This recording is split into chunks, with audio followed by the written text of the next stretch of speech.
Buenas tardes, ¿qué tal? ¿Cómo andan mis holgazanes? Vamos con la segunda parte de nuestro repaso. Mañana rendimos y nos olvidamos de biofísica. Muchos, bueno, ya terminan también el CBC con esta materia, así que también a modo de despedida, ¿sí?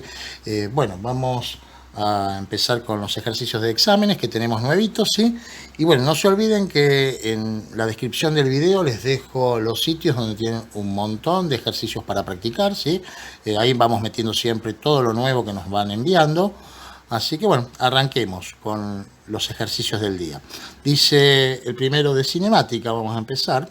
El gráfico de la figura representa la velocidad de un colectivo en función del tiempo que se desplaza por un camino recto. ¿Cuál de las proposiciones siguientes es la única correcta? Bueno, tenemos acá el gráfico, observen, de velocidad en función del tiempo. Observen que siempre la velocidad es positiva, eso me va a estar indicando que el móvil se está desplazando siempre en el mismo sentido, ¿sí? Nunca pasó al cuadrante, al cuarto cuadrante, donde la velocidad pasa a ser negativa. Ahí me estaría indicando que cambia de sentido el movimiento. Ahora vamos con las opciones. Sus velocidades en T1 y en T3 son de igual valor, pero con sentidos opuestos. En T1 y en T3 el valor de la velocidad es el mismo y no tiene sentido opuesto, está yendo en la misma dirección, ¿sí? Porque para que tuviera sentido opuesto tendría que ser el mismo valor, pero negativo. Después dice, en T2 está la máxima distancia del punto de partida. En T2 tenemos la máxima velocidad, pero eso no quiere decir que esté a lo más alejado del punto de partida. O sea, piensen ustedes, el móvil colectivo empezó a acelerar, alejándose del punto de partida, ¿sí? Y bueno, alcanzó una velocidad y después empieza a frenar, pero sigue yendo en la misma dirección. O sea que la máxima distancia del punto de partida es en T4. Bueno, la siguiente opción dice en T4 está la máxima distancia del punto de partida, es la opción correcta. Vamos a descartar el resto. Entre 0 y T2 avanza y entre T2 y T4 retrocede. De 0 a 2 avanza, entre 2 y 4 también avanza, ¿sí? Ya lo dijimos al principio. En T1 y T3 se halla la misma distancia del punto de partida, falso, en T3 está más alejado del punto de partida. Y por último, entre 0 y T2 se desplaza más que entre T2 y T4. Lo que nos conviene hacer ahí es analizar las áreas encerradas. Recuerden que en un gráfico de velocidad-tiempo, el área encerrada no es otra cosa que lo que se desplaza. Entonces, entre 0 y T2, nosotros tenemos el área de este triángulo, ¿sí? Entre T2 y T4 tenemos un triángulo de mayor área.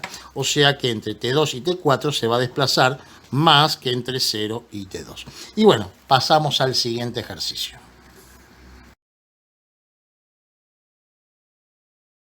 Bueno, muy bien, vamos con este otro ejercicio, un circuito eléctrico. Dice así, chicos, la figura representa un circuito eléctrico que es alimentado por una fuente de tensión E. El voltímetro ideal indica un valor de 16 voltios. Las resistencias son de valores R1 500 ohm, R2 150 ohm y R3 100 ohm. La potencia desarrollada por la resistencia R1 es... Y bueno, primero miremos siempre el circuito. ¿Sí? Tenemos una batería. Fíjense que sale de la batería un cable y acá nos encontramos con un nodo. ¿Sí? Acá los cables se dividen y podemos ver un paralelo, ¿sí? ¿Entre qué? Entre estas dos resistencias, R2 y R3, que entre sí están asociadas en serie, en paralelo con R1. Entonces, fíjense que también conocemos el valor de las tres resistencias. Vamos a ir anotando para acomodar la información. Esta es 500 ohm, R2 es de 150 ohm y R3 es de 100 ohm.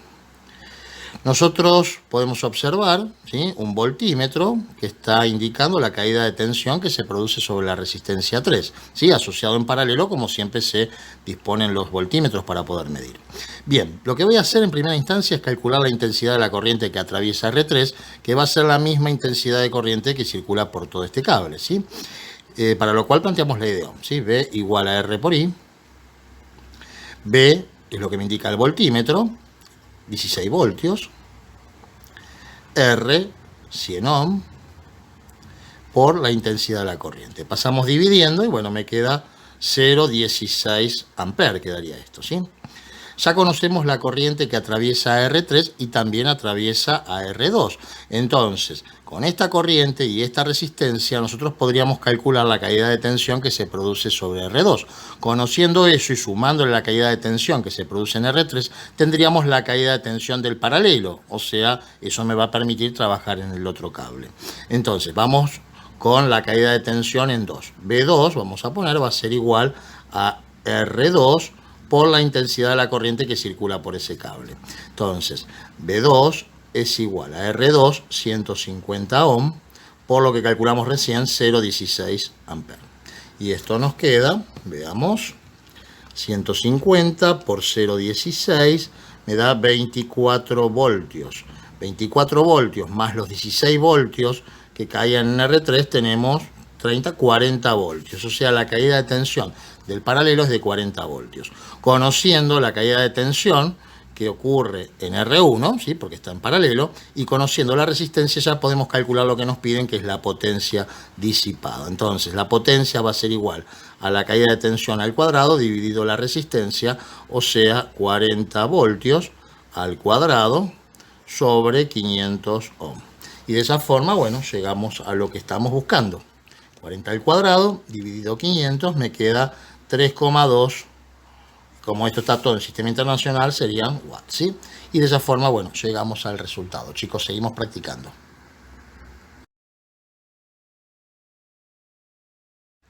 Bueno, muy bien.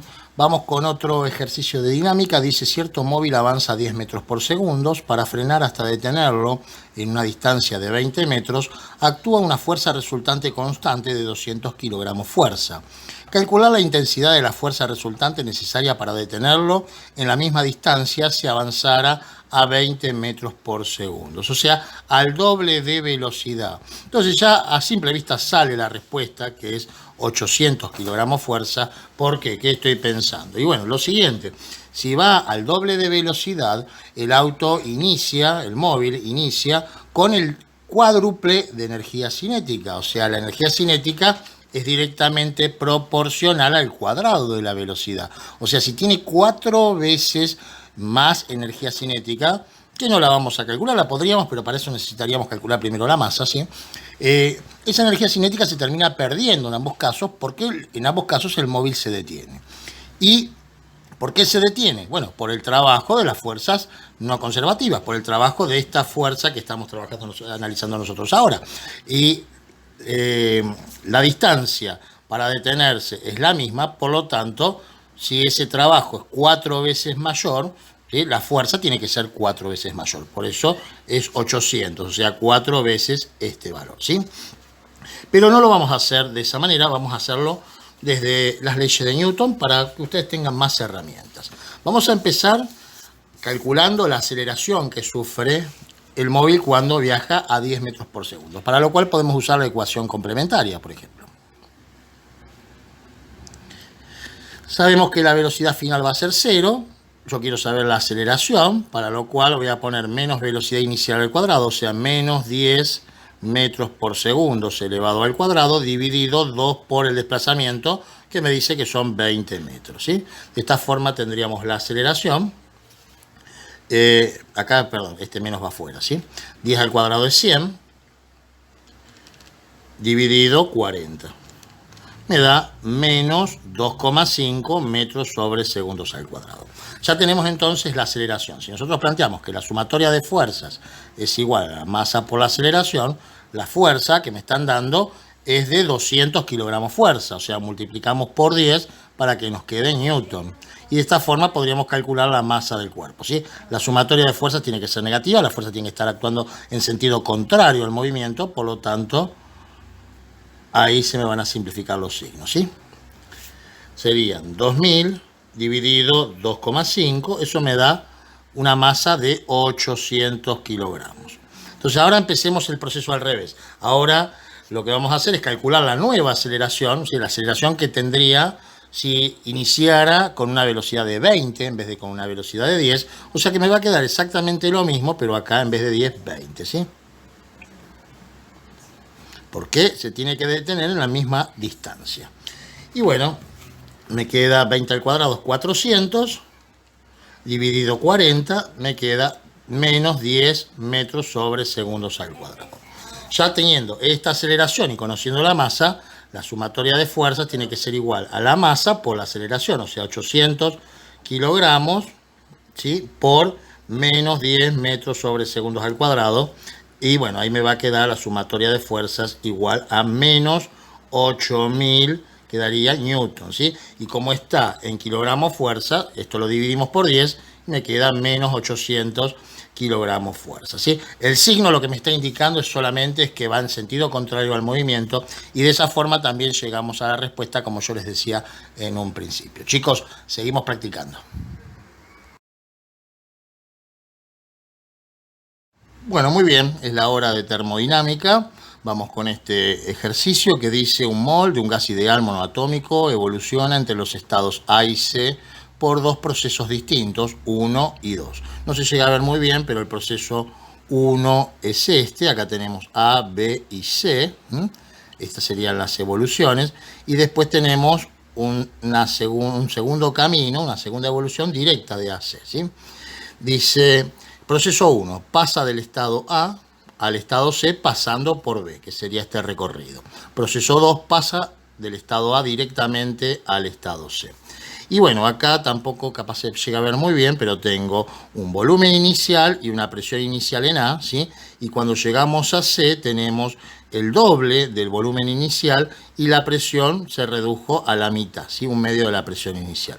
¿Por qué estoy mirando eso? Y bueno, porque yo lo que estoy observando que de A a C, A y C se encuentran a una misma temperatura. O sea, nosotros podríamos trazar una isoterma que pase de A a C, ¿sí? Y eso va a ser importante a la hora de analizar las opciones. ¿Cómo sé que la temperatura en A y en C es la misma? Justamente por hacer el producto volumen por presión, ¿sí? Si yo hago en A, ¿no?, volumen inicial por presión en A, ¿sí?, eso me da un valor que desconozco porque desconozco los valores, pero sé que si hago la misma multiplicación en C, me va a quedar 2 volumen inicial por la mitad de la presión inicial. En definitiva, me da el mismo producto.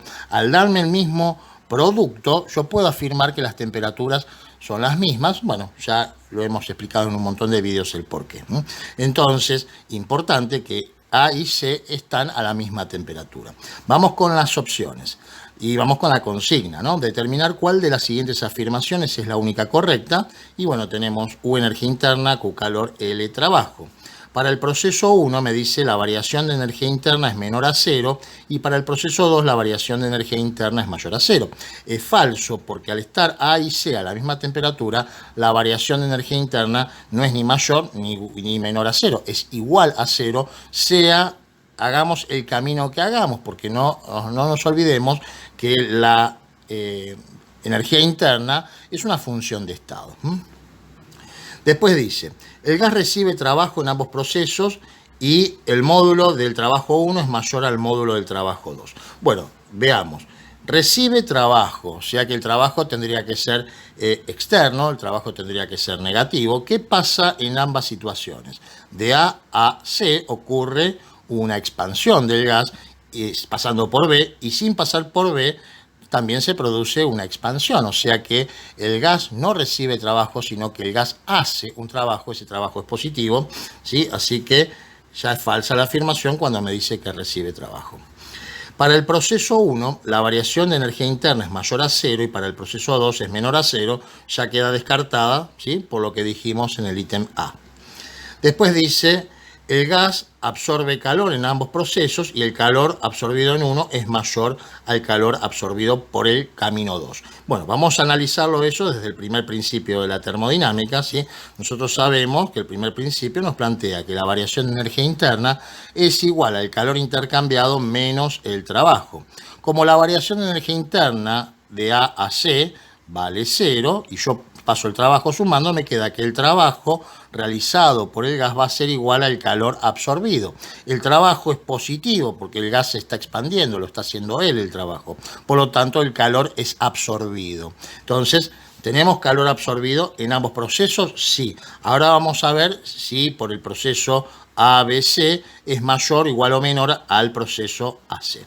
Entonces, para eso lo que podemos analizar, por qué camino el trabajo es mayor. Si yo hago la evolución ABC, el trabajo va a ser toda el área encerrada desde esta horizontal, ¿sí? Esta recta horizontal hasta el eje, ¿sí? Y si hago la evolución de A a C, me va a quedar el trapecio que queda determinado acá.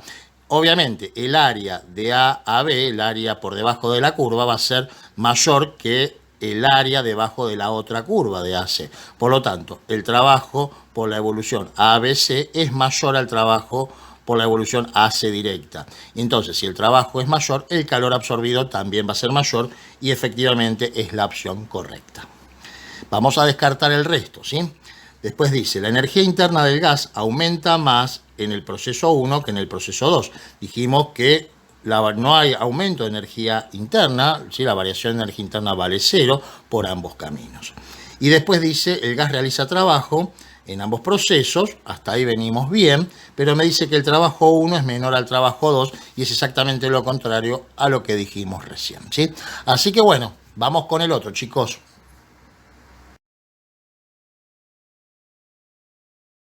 Bueno, muy bien, vamos con este otro ejercicio que dice un rollo de cable de 50 metros de longitud y 3,2 milímetros cuadrados de sección está construido con un material conductor cuya resistividad es de 1,6 por 10 a la menos 8 ohm por metro.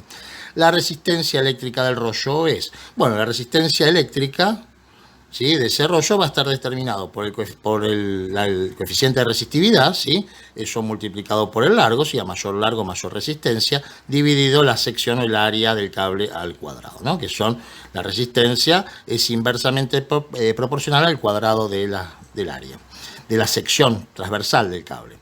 Nosotros conocemos todo, o sea que simplemente lo que tenemos que hacer es reemplazar.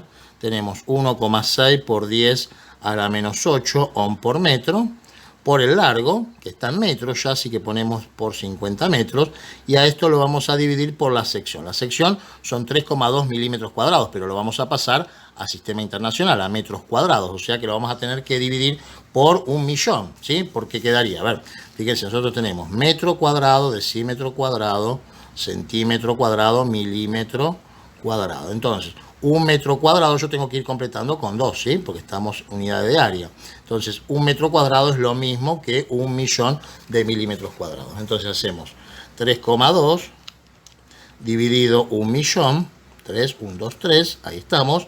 Me queda 3,2 por 10 a la menos 6 metros cuadrados. Simplificamos unidades y esto me va a quedar en ohm. Hacemos 1,6 exponente menos 8 por 50 dividido esta área, dividido ANS, ponemos directamente y me queda 0,25. La resistencia, chicos, es 0,25 ohm. Y bueno, fue muy sencillo. Vamos con el siguiente. Bueno, muy bien, vamos con otro ejercicio de electrodinámica. Dice, para que una lámpara de 12 voltios y 6 watts encienda normalmente con una fuente de 220 voltios, se coloca una resistencia en serie. El valor de dicha resistencia es aproximadamente. Bueno, veamos. Nosotros vamos a conectar tanto a la lámpara de 12 voltios como a la otra resistencia que vamos a colocar en serie a una fuente de 220 voltios. Entonces vamos a representar el circuito de la siguiente manera. Esta sería la resistencia, ¿sí?, de la lámpara, 12 voltios y disipa una potencia de 6 watts. Y esta sería la resistencia que vamos a asociar en serie para poder conectar esta lámpara que funciona a 12 voltios a 220 voltios, ¿sí? Entonces, lo primero que vamos a calcular es la intensidad de la corriente eléctrica que circula por este cable. Conocemos la potencia y conocemos el voltaje. Bueno, la potencia va a ser igual a V por I. Pasamos dividiendo, ¿sí? Acá ponemos 6 watts, dividido 12 voltios, me va a dar igual a la intensidad de la corriente eléctrica, que es lo que necesito calcular. Esto da 0,5 amperes, sería la corriente. conociendo la corriente y conociendo la caída de tensión que se tiene que producir en esta resistencia. ¿Por qué la conozco? Porque la suma de ambas caídas de tensión me tiene que dar 220, ¿sí? Primera ley de Kirchhoff. Entonces hacemos 220 menos 12, me queda que acá tiene que ser de 208 voltios la caída de tensión. Entonces, conociendo la corriente y conociendo la caída de tensión, podemos calcular lo que nos piden, que es la resistencia eléctrica. Planteamos ley de Ohm, ¿sí? B igual a R por I, 208 voltios es igual a R por medio amper. Entonces, medio amper pasa dividiendo, me va a dar el doble de este valor, o sea, 416, ¿no? Hagamos la cuenta, 208 dividido 0,5, 416 ohm igual a la resistencia, ¿sí? Ahí corroboramos, chicos, seguimos practicando.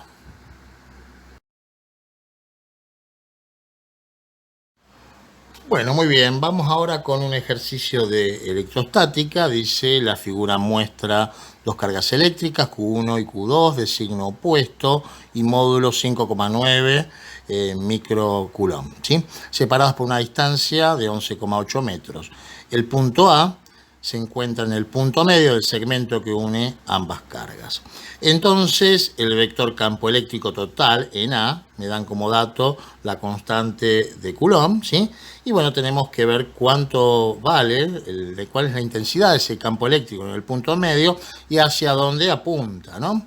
Entonces, lo que vamos a hacer es lo siguiente, vamos a plantear. Primero vamos a analizar el tema de las cargas, una positiva y una negativa. Las cargas positivas generan campos salientes, ¿sí? Y las negativas entrantes. Entonces, si nosotros nos paramos en A, acá vamos a tener un campo eléctrico producto de esta carga que va a apuntar hacia la derecha y un campo eléctrico que proviene, provocado por esta otra carga, que también apunta hacia la derecha. O sea que si nosotros ya queremos ir descartando, ¿sí? La resultante va a ser la suma de estos dos vectores y va a apuntar hacia la derecha, así que ya ahí podemos descartar opciones. Vamos ahora a determinar la intensidad del campo eléctrico generado en A producto de la carga 1, que va a ser en valor absoluto lo mismo que va a generar esta otra carga, porque las cargas son iguales, ¿sí? En valor absoluto, y las distancias son iguales. Entonces, la intensidad del campo eléctrico va a ser igual a la constante de Coulomb por la carga sobre el cuadrado de la distancia.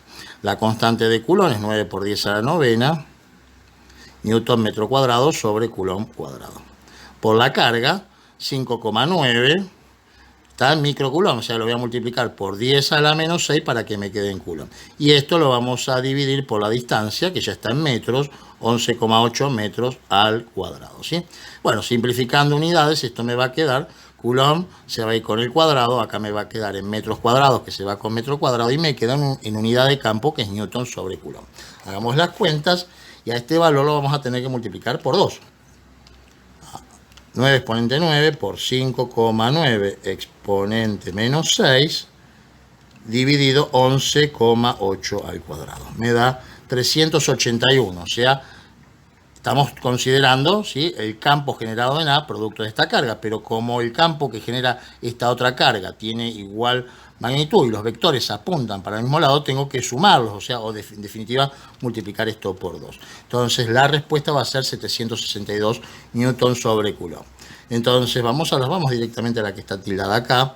Apunta hacia la derecha, correcto, con el módulo del campo aproximadamente igual a 762,7 newton sobre coulomb. Correcto, chicos, seguimos practicando. Bueno, muy bien, chicos, vamos con conducción del calor. Ley de Fourier dice, dos fuentes térmicas se encuentran a 120 grados Celsius y 30 grados Celsius, unidas por una barra cilíndrica aislada lateralmente de longitud L y radio R. En régimen estacionario, la barra conduce 150 calorías por segundo. Si se reemplaza la barra por otra barra cilíndrica del mismo material aislada lateralmente, pero del doble de longitud y el doble de radio, el calor conducido por unidad de tiempo será. Entonces, vamos a plantearlo, ¿sí? Yo voy a llamar 1 y 2, ¿sí? A la barra 1 la llamo 1, a la otra 2. No R y 2R. Ahora lo planteamos, ¿sí? Quedaría, yo tengo una barra así. Sabemos lo que conduce, sabemos la potencia es de 150 calorías por segundo. Y tiene un largo L. Y tiene un radio R, ¿sí? Que lo voy a llamar largo 1 y radio 1 al radio acá, ¿sí? Del cilindro. Bien, ¿qué es lo que nosotros estamos haciendo? Bueno, las temperaturas. Tenemos de un lado 120 grados Celsius, no creo que lo usemos esto. Por otro lado 30 grados Celsius. ¿Y qué es lo que pasa? Vamos a cambiar esta barra por otra barra donde del doble de longitud. O sea, si yo tengo una longitud L1 acá, el doble de este valor va a ser el largo de la barra nueva. Y lo mismo pasa con el radio. Yo tengo un radio 1 y vamos a poner una barra que tenga el doble del radio 1. Entonces ahí ya tenemos las relaciones. Lo que vamos a hacer es plantear la ley de Fourier. La potencia va a ser igual a la constante de conductividad térmica por el área, por la variación de temperatura sobre el espesor, que lo llamamos largo en este caso, ¿sí? Entonces, vamos a despejar lo que permanece constante antes y después del cambio de la barra. Y bueno, es el mismo material, me dice, o sea que la constante de conductividad térmica va a ser la misma. La fuente fría y la fuente caliente van a ser las mismas, así que eso va a permanecer constante. Sin embargo, el área y la longitud y la potencia no van a ser las mismas. Entonces, despejamos potencia por largo sobre área igual a la constante de conductividad térmica por la variación de temperatura. Como esto permanece constante en la situación inicial y en la situación final, yo puedo plantear entonces que la potencia 1 por el largo 1 sobre el área 1 tiene que ser igual a la potencia 2 por el largo 2 sobre el área 2. Y teniendo esta igualación, ¿sí?, vamos a poder empezar a simplificar. En lugar de áreas, lo que vamos a poner es la fórmula del área de círculo, ¿sí? Entonces quedaría potencia 1 por largo 1, y acá va a ser pi por radio 1 al cuadrado igual a potencia 2, largo 2 por pi radio 2 al cuadrado. Ya ahí podemos simplificar los pi, y ahora vamos a ir reemplazando. En lugar de colocar largo 2 vamos a poner 2 largo 1, y en lugar de radio 2 vamos a poner 2 radio 1, ¿sí? Entonces quedaría de la siguiente manera. Ya podemos poner el valor de la potencia, si queremos 150 calorías por segundo, por largo 1, esto lo dejamos igual. Potencia 2 es lo que quiero averiguar. En lugar de largo 2 colocamos 2 largo 1 en la sustitución. Y acá quedaría 2 radio 1 al cuadrado, ¿sí? Ahí podemos simplificar este con este. Y bueno, fíjense, acá yo tengo una potencia, tengo que distribuirla con respecto a la multiplicación. O sea, quedaría 150 calorías por segundo radio 1 al cuadrado igual a potencia 2 por 2 sobre 2 al cuadrado, que es 4, radio 1 al cuadrado. Y ahí podemos simplificar los radio 1 al cuadrado. Y fíjense que me queda acá, podemos simplificar el 4 con el 2. Si queremos me queda un 2, que pasa multiplicando, me quedarían 300 calorías por segundo igual a la potencia 2. Y de esa forma llegamos a lo que nos estaban pidiendo, chicos. Ahí tenemos la respuesta. Seguimos estudiando. Bueno, muy bien, chicos. Vamos con el último ejercicio de este video. Dice: una bola de billar de masa 0,5 kilogramos se lanza por un plano inclinado de 37 grados libre de rozamiento. El gráfico parabólico de la figura representa la posición que adquiere la bola en función del tiempo en base al sistema de referencia elegida. Ver figura adjunta. Entonces, la energía cinética de la bola en tiempo 0 será. Entonces, tenemos un plano inclinado, tenemos una bola. En tiempo 0 segundos me están pidiendo qué energía cinética tiene, para lo cual necesito la velocidad inicial. La masa la tenemos. Acá dice 12 metros, ¿sí? No se llega a ver, pero son 12 metros. Y acá en este gráfico, que es un gráfico de posición en función del tiempo, me dicen que al cabo de 2 segundos alcanza, ¿sí?, 12 metros, ¿sí?, que sería lo que se desplazó en el plano inclinado. Bueno, yo voy a analizarlo desde la siguiente manera, chicos. Fíjense, voy a determinar primero la altura del plano inclinado, y eso me va a permitir calcular la energía potencial que adquiere la bola. Esa energía potencial me va a permitir calcular la energía cinética que tenía en la base, ¿sí? ¿Podría calcular la velocidad? Podría, y con eso la energía cinética, sí, también. O sea, pero vamos a hacerlo por el camino más fácil. Vamos a plantear entonces, en el triángulo rectángulo yo quiero saber la altura, que es el opuesto. Conozco la hipotenusa. Planteo entonces que el seno del ángulo va a ser igual al opuesto, que es la altura, sobre el desplazamiento, que es la hipotenusa en el triángulo. el seno de 37 grados va a ser igual a h sobre 12 metros.